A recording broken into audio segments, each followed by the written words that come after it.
So thanks very much for being with us and being kind of a niche piece of our discussion of Hurricane Sandy 1 year later, because you are a expert in reconstruction after disasters, a small field, I would imagine. And so how would you rate how we're doing reconstructing after the disaster of Sandy? As a city, we've done an excellent job in responding to the storm. I think the mayor's efforts initially after the storm were pretty remarkable. He got together a strong group of people to put together this massive report.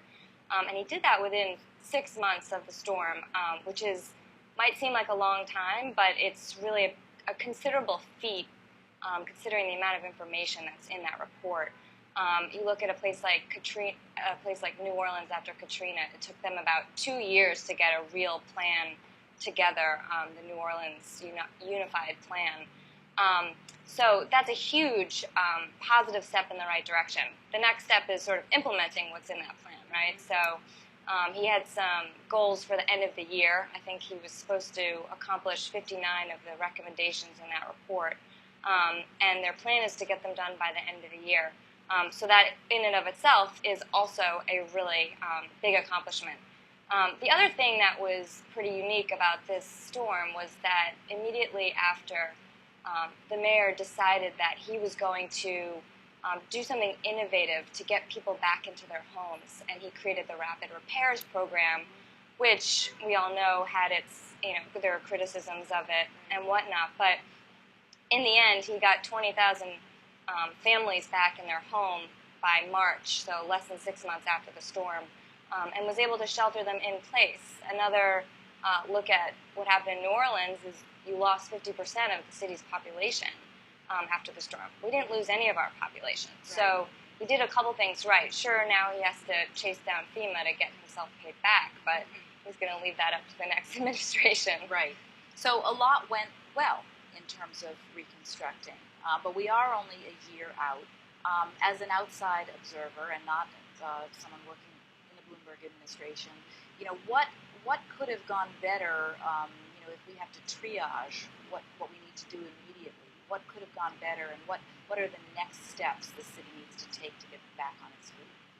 Well, I think a couple of next steps that really need to be taken into consideration, and thinking about these steps will help pre-preparedness efforts in the next storm, is we really need to look at the region as a whole. New York City has taken a major focus on what we can do as a city in our communities. The state's also doing a similar exercise. Infrastructure needs to be regional in nature, otherwise it might not have the right effects. Like, for example, we can put a protective barrier around Coney Island Creek, but you have to think about, if you protect that creek, where's the water going to go, right? Is it going to impact the rest of Long Island or New Jersey? So I think regional coordination for infrastructure is really important, and it's something that we have not been doing. I think the mayor and the governor have a pretty good relationship, but I don't think there's as much collaboration and cooperation. Is that something missing from the mayor's resiliency plan? Yeah, it's alluded to. That $20 billion guide to how to come back to life? Yeah, it's alluded to, like we should work with and we should coordinate with, but there's no active measures. There's no actual government infrastructure to do that. And, one way you might be able to accomplish that is to keep the federal task force intact, because the federal government could theoretically look at the region as a whole, more so than the city or the state could. Yeah, that's an interesting point that we haven't brought up that much is, we've had city, state, and federal agencies all working together. In terms of disaster reaction, have they done that well? Have they played nicely? Have they worked for the good of the people? I think they're all individually working for the good of the people, but I don't think they're collaborating or coordinating. And how important is that? It's very important. You go into these, the city ran all these community meetings as they were preparing that plan, and now the state's doing the same thing and doing community meetings, and the federal government's doing the same thing.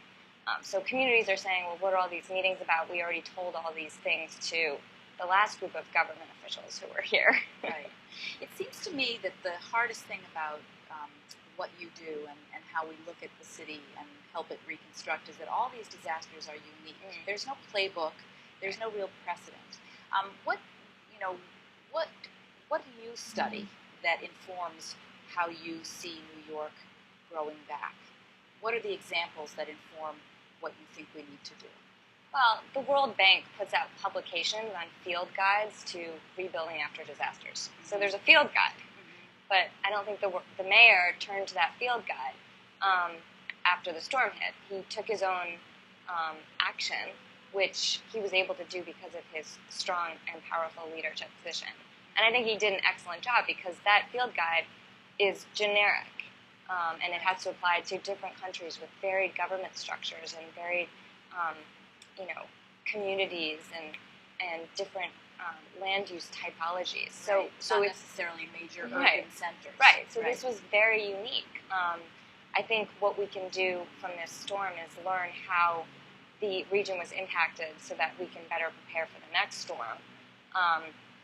Big picture things like where are we investing our infrastructure, and should we be investing in areas that are really vulnerable, and that large sums of money could be spent to upgrade certain areas that might just be wiped out again. So there really needs to be, and this again for the next mayor, you need to look at the cost-benefit of investing in certain areas. And it sounds like you're saying we also need a long-term view. Yeah. You and I have spent some time talking about immediate mitigation, but if there was a 5 or 10-year plan that the city needed to enact, and of course part of the mayor's plan is long-term, but what's the long-term view that our next mayor needs to take? Well, again, the regional coordination, and also where are the value centers of our city, and therefore, by finding those value zones, that's where we should be investing infrastructure, protective infrastructure. So you have to look at density and the value of assets that you're protecting, figure out where we should be spending these billions of dollars that we've been allocated to invest in infrastructure. It's not the right attitude to just say we have to fix every neighborhood and make it better, because that might not be the most wise decision. Well, thank you so much for being with You're us. welcome. Interesting topic. Thanks.